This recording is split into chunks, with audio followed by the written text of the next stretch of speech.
Hey, Mary. Yeah. Should we have a theme song? We already have one.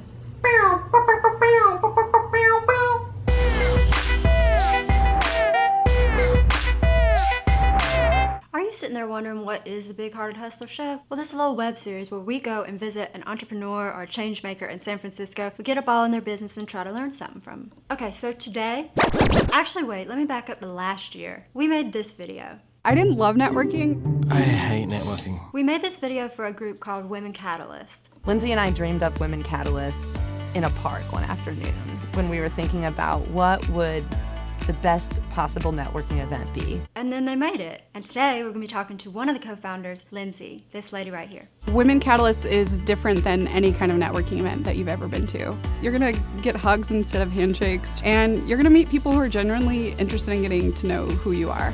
And you really do meet people like that. And I know I sound like a commercial for them, and I know we made the commercial for them, but I love this group. They have badass women come and speak at least once a month. They're not just giving a talk, and it's not really just an interview, it's more of a conversation with the audience. They have this cool thing called guided networking. So the guided networking is a little bit like speed dating. You're gonna have a conversation with somebody beyond what do you do. And they've started doing workshops and co-working, and they've just expanded to New York and LA, and who knows what's next. Well, actually, we're gonna know what's next, because we're gonna go visit Lindsay.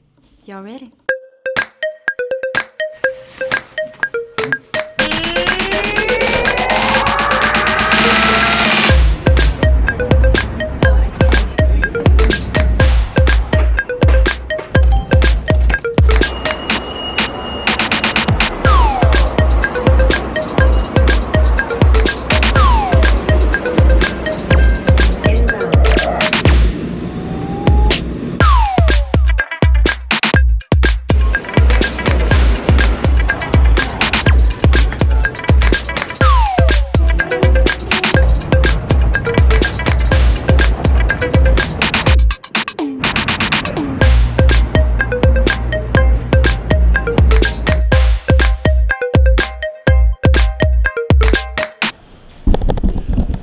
Hey, how's it going? I'm sorry, I'm greeting Leah first. Hi. Okay. I don't blame you. Hi. Happy New Year. Okay, so I'm supposed to look at that. just look like this is the third person who's kind of like hanging out with us, chilling, you know. Bob. Can we call Bob? This is Bob right here. Yeah. What is the workshop that you're leading tonight? The workshop that I'm doing tonight is intention setting. Like 50 people wanted to come talk about their feelings with me tonight, which is kind of cool, super humbling. I want to say hi to Leo. Woo! It's your big screen debut. It's okay. He is giving no fucks. Yeah, that'll work. Okay. You're not in the shot. Look. I don't want to be in the shot. You want to scoot over? You ready? I think so. So that is Bob. Hi, Bob.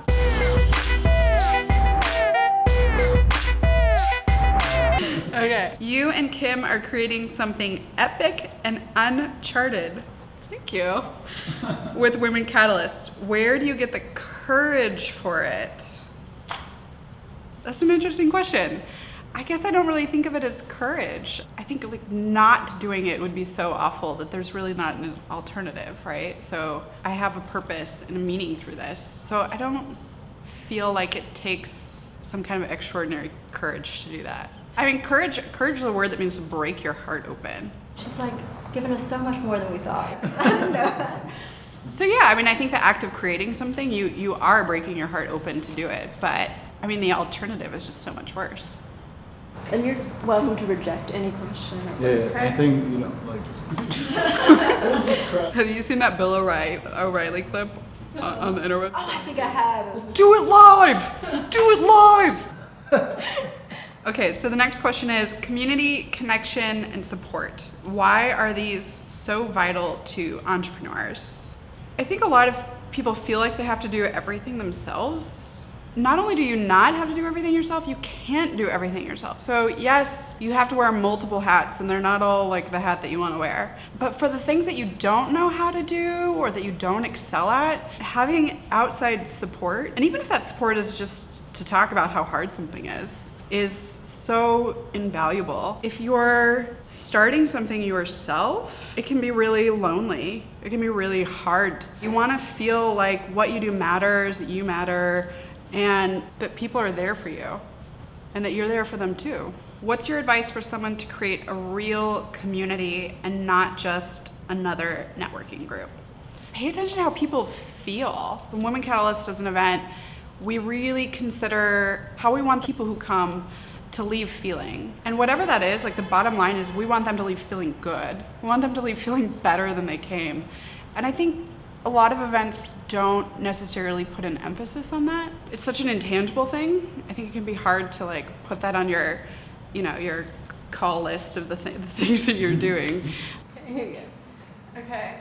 What's something you've learned about female entrepreneurs through Women Catalyst? Oh, I've learned so many things. Women want to do really good things in the world. Women care about other people often more than they care about themselves. To that extent, like any entrepreneur, you've got to be kind of shameless. You've got to be really willing to just go for it and put yourself out there. And that means making the ask. That means asking for help. That means promoting yourself. That means being willing to take criticism. When you put yourself out there, not everyone's going to like it. I think that can be a big deterrent for a lot of women. And the women who actually go out there and do it and make it happen, like everybody wants to be liked, but you kind of have to give no fucks if you're really gonna do it.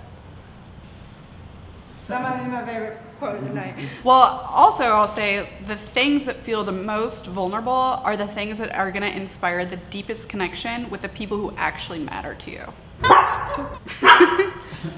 Do you want me to pick you up? You want to pick him up. Okay.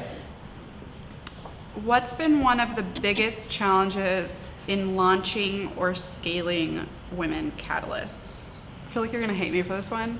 And maybe I'm just like totally delusional and crazy, but I think you kind of forget about some of the hard stuff. When I look back at the last year, not to say that it wasn't hard, but for the most part, it was really fun. Like we had a great time doing it. I don't have any kids yet. But when you have a baby and it keeps you up all night, you still look at that baby the next day and it's this like chubby cheeks, happy, beautiful little thing, right? Like you still love that baby even if that baby kept you up all night. I hope. One of your mantras is make it happen. What's your it in 2016? We have a couple of really big projects that we're working on, and I can't tell you about them yet. My intention for the year is actually to be more intentional. A lot of last year was, first year of a new business, like figuring it out as we go, to be totally honest with you. In order for us to accomplish some of the really big things that we have planned for Women Catalyst, I've got to like drill in. When you were in college, did you ever think you'd end up here? I wasn't very forward thinking in college. I spent more time going to the beach than going to class, and it was a lot of fun. I graduated with a liberal arts degree, still paying for that, by the way. And I just had no idea what I was doing with my life, and I felt like everyone else did. And it was a really challenging time because, I was working at a PR firm and basically answering phones. I felt like I wanted to do something more meaningful, but I didn't know what that thing was. How do you think you figured it out? And what if somebody's watching this and they're like, I'm looking around and everybody has their life figured out and what do I do? First, most people do not have it all figured out, especially the people who look like they have it all figured out.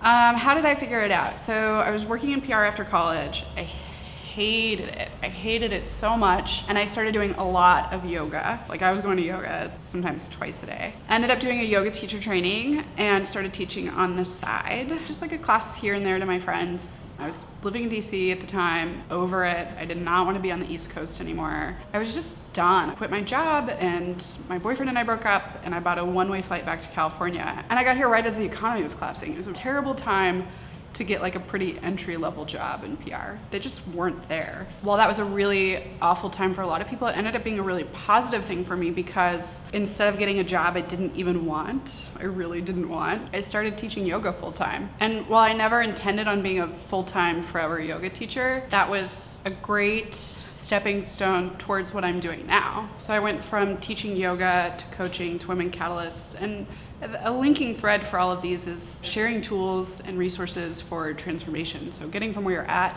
to where you want to be. So my very long answer to your totally short and reasonable question is do more of the things that make you happy. And even if you're not sure what the end goal is yet, if you're doing the things that you love with people that you love, it's forward movement in the right direction. I think that you've like totally killed it. Thank you guys. You know, Bob and I are friends now.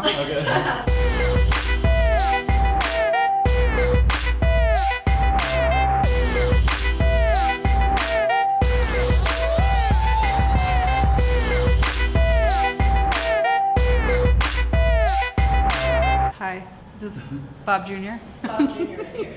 What are you doing? How tall am You're right there, and then your hair makes you go over. Wow, this is exciting. She's coming back. You want to get down? Go. Where are you going? Come on. Hi. Hey there. Technically, this is not like a dog-friendly space. I'm sorry, GA. I'm sorry to be that asshole. Nobody can be that mad at that. I know. Who wouldn't want this face?